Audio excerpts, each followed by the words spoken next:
उत्तर प्रदेश के विमर्श में संघ संगठन और सरकार के रिश्तों पर लगातार चर्चा होती रही, लेकिन जब से लखनऊ में आरएसएस और सीएम के बीच बैठक हुई, कहा जाने लगा है कि सारे गिले शिकवे दूर हो गए हैं। तो क्या वाकई उत्तर प्रदेश में सियासी सीज फायर हो चुका है?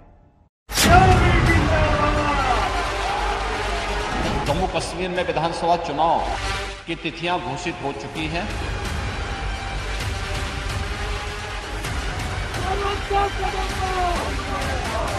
कांग्रेस ने नेशनल कॉन्फ्रेंस के साथ गठबंधन करके फिर से अपने राष्ट्र विरोधी मंसूबों को देश के सामने रख दिया है।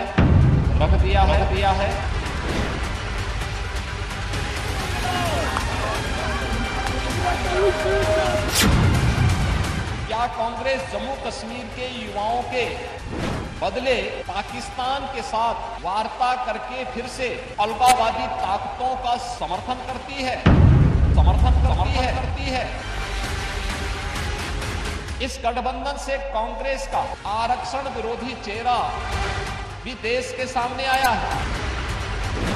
जम्मू कश्मीर के चुनावी चक्रव्यूह से लेकर यूपी के उपचुनावों की टेंशन तक, विपक्ष पर करारे वार से लेकर सरकारी कर्मचारियों की पेंशन तक, योगी आदित्यनाथ फुल फॉर्म में हैं।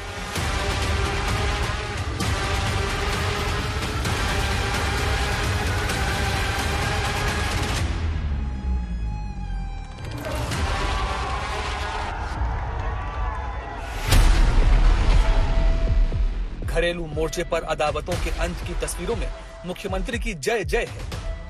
वर्तमान में हमारे मुख्यमंत्री योगी आदित्यनाथ जी के नेतृत्व में भी न राम भक्ति से समझौता है, न राष्ट्र भक्ति से समझौता है। पूज्य अटल जी के पद चिन्हों पर देश की सरकार और बाबूजी के पद चिन्हों पर उत्तर प्रदेश की सरकार चल रही है। चुनावी मोर्चे पर जुटी बीजेपी में मुख्यमंत्री के दिए मंत्रों का जिक्र है।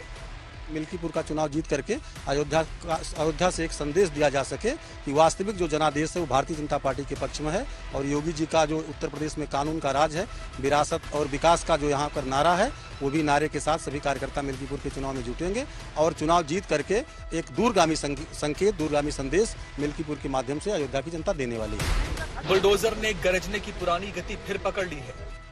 सरकार, संघ, संगठन सब कह रहे हैं कि हम साथ हैं। संगठन की दृष्टि से अपनी पूरी तैयारी हम नीचे बूथों पर कर रहे हैं और सदस्यता अभियान के माध्यम से हमारी जो योजनाएं हम लगातार उन क्षेत्रों में, उन 10 क्षेत्रों में भी प्रदेश के साथ घर घर जाएंगे।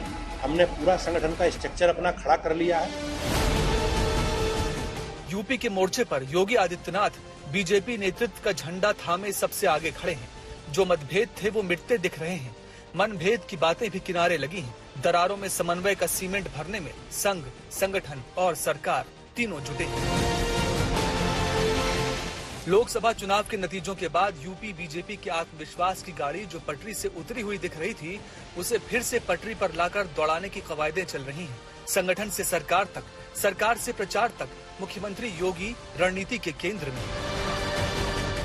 विधायक हो या विधान परिषद सदस्य, लोकसभा के हमारे माननीय सांसद हो या फिर राज्यसभा के माननीय सांसद, इन सबको संगठन के साथ बेहतरीन तालमेल बना करके संगठन जिसको तय करे उसके साथ खड़ा होकर के प्राणपण से जुट करके कमल चुनाव चिन्ह को विजयी बनाने के संकल्प के साथ अगर हम आगे बढ़ेंगे तो आपका भी सम्मान होगा, सर्वत्र सम्मान भी मिलेगा।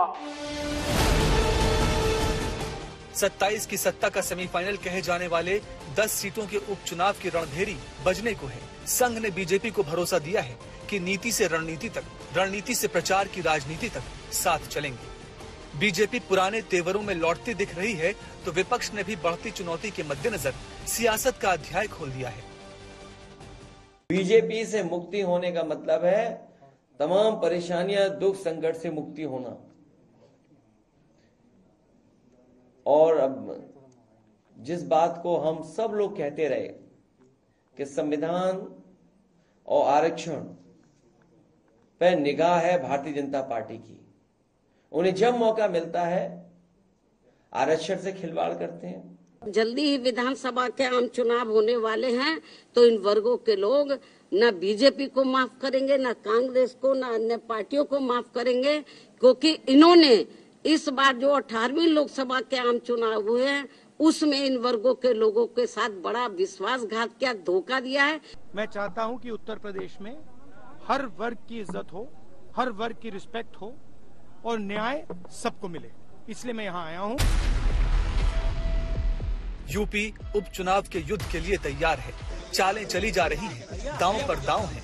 10 सीटों के उपचुनावों की अहमियत इस बात से भी समझी जा सकती है कि कभी उपचुनाव न लड़ने वाली बीएसपी भी पहली बार इन चुनावों में ताल ठोक रही है। इम्तिहान 2 लड़कों की दोस्ती का भी होना है और बीजेपी के दमखम का भी।